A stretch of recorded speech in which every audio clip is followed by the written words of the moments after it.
Students, इस video में आप लोगों को मैं फ्राइज रीअरेंजमेंट रिएक्शन के बारे में बताऊंगा कि जब फेनिल एसीटेट को, ये देखिए, ये जो स्ट्रक्चर आप देख रहे हैं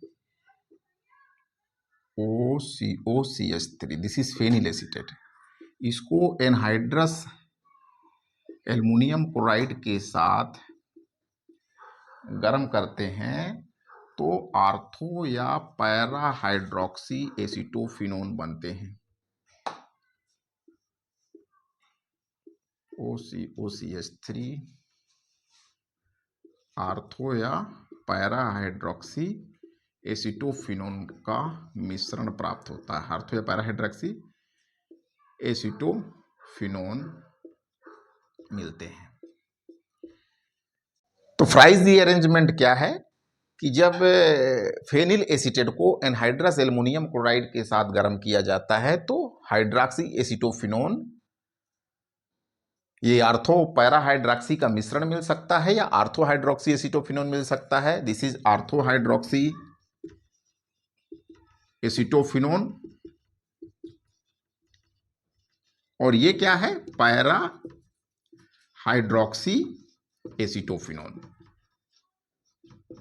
दोनों का मिश्रण या कोई एक मिलता है। अब 60 डिग्री सेंटीग्रेड से कम टेम्परेचर पे, लेस देन 60 डिग्री सेंटीग्रेड, मुख्यतः पैरा आइसोमर रहता है और more than 60 degree centigrade ortho isomer होता है। तो इस रिएक्शन को आप देख रहे हैं कि जो एसिटाइल ग्रुप है वो या तो आर्थो पोजीशन पे माइग्रेट होता है या तो पैरा पोजीशन पे। ये एक प्रकार का रीअरेंजमेंट रिएक्शन है, क्योंकि रिएक्शन में आप देख रहे हैं बाहर से कोई चीज इन्वॉल्व नहीं है, कोई भी एक्स्ट्रा चीज यहाँ पे नहीं ऐड हो रहा है, बल्कि उसी मॉलिक्यूल के अंदर कोई ग्रुप एक जगह से माइग्रेट होकर के दूसरे जगह चला जाता है। इस रिएक्शन को बोलते हैं रीअरेंजमेंट रिएक्शन। तो इसकी मैकेनिज्म को देखते हैं किस तरीके से है इसकी मैकेनिज्म। फ्राइज रीअरेंजमेंट रिएक्शन कैसे होती है।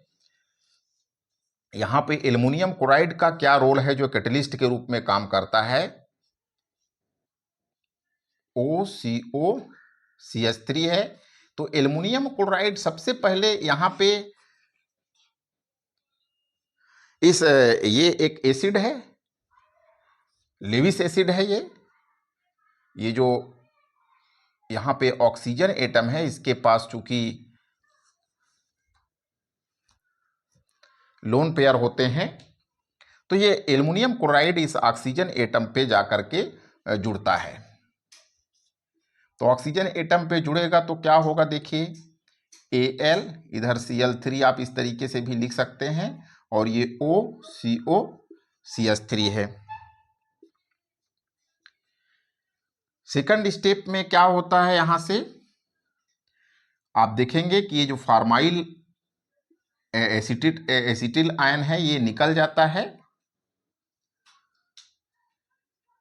यहाँ पे चूंकि पॉजिटिव चार्ज आता है और इस पे निगेटिव चार्ज आता है, तो ये ग्रुप एलिमिनेट हो जाता है, और यहाँ पर आप इस तरीके से देखते हैं माइनस, और ये जो एसिटिल आयन है वो अलग हो गया। अब आप इसके मैकेनिज्म को ध्यान दीजिए। ये एसीटोफिनोन है, यहाँ पे LCl3 ऐड हुआ, ऑक्सीजन पे लोन पेयर कांड, ये जो कैटलिस्ट है ये लुईस एसिड है, तो ये ऑक्सीजन पे ऐड हुआ, तो ये OAlCl3, ऑक्सीजन ने यहाँ पे इलेक्ट्रॉन्स दिया था तो पॉजिटिव हो गया, ये वाला हिस्सा जो है निगेटिव हो गया। सेकंड स्टेप में आप देखेंगे कि ये जो एसिटिल आयन है ये रिमूव हो रहा है, तो यहाँ पर एसिटिल आयन में आप पॉजिटिव चार्ज देख रहे हैं। यहाँ पर आपने देखा किस तरीके से AlCl3 इस एसिटोफिनोन में ऐड होता है। अब वो कहाँ पर ऐड होता है, ऑक्सीजन से जुड़ता है।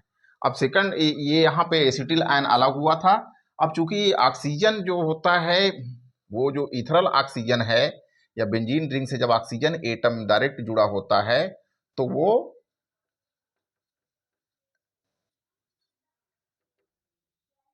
लोन पेयर ऑफ इलेक्ट्रॉन देने का काम करता है।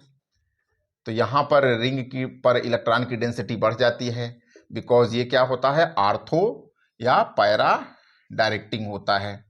जो ऑक्सीजन है यहाँ पे, या जो ईथर होते हैं, जो फिनोल्स होते हैं, वो आर्थो पैरा डायरेक्टिंग होते हैं। तो यहाँ पर ऑक्सीजन के इलेक्ट्रॉन कंट्रीब्यूशन के कारण या इलेक्ट्रॉन देने के कारण यहाँ पे आप देख रहे हैं कि रिंग पे निगेटिव चार्ज आ गया।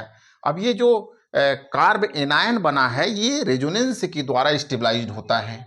स्ट्रक्चर्स आप देखें AlCl3- तो ये यहाँ पे आप देख रहे हैं कि इलेक्ट्रॉन की डेंसिटी आपको आर्थो या पैरा पोजीशन पे दिखाई देगी। तो ये जो कार्ब एनायन बना है ये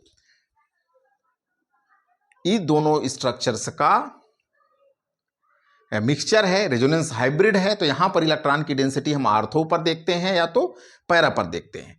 तो दूसरा, जब ये एसिटिल आयन सेकंड स्टेप में या जो ये इसमें फिर क्या होता है, जो फर्स्ट में आपने देखा था कि यहां पर एसिटिल आयन का जनरेशन हुआ था, तो ये एसिटिल आयन जो है ये आकर के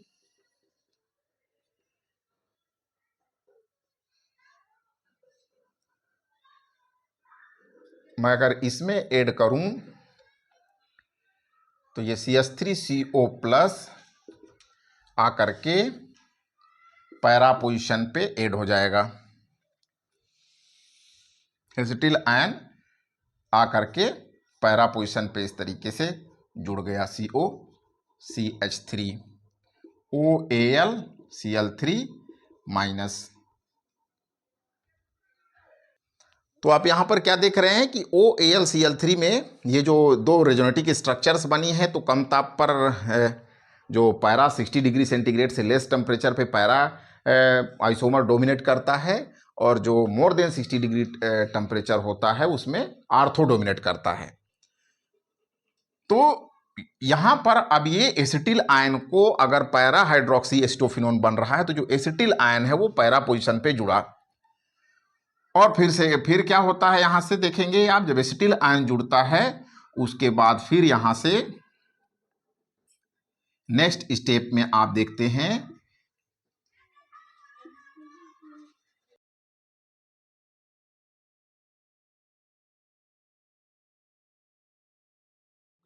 और यहां से H-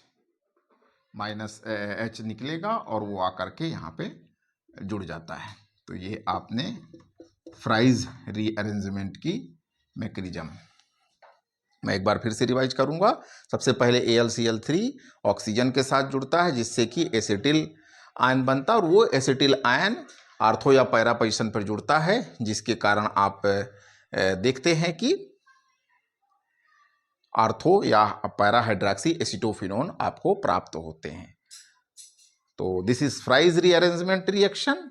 फेनिल एसीटेट को निर्जल एल्युमिनियम क्लोराइड के साथ गर्म करने पर, जो कि एक कैटलिस्ट की तरह काम करता है, आर्थो हाइड्रोक्सी एसिटोफिनोन या पैरा हाइड्रोक्सी एसिटोफिनोन या दोनों का मिश्रण बनता है। इस रिएक्शन को बोलते हैं फ्राइज रीअरेंजमेंट रिएक्शन। तो एक बहुत ही महत्वपूर्ण रिएक्शन है। आगे की वीडियो लेक्चर में कुछ और हम केमिकल रिएक्शंस की बात करेंगे।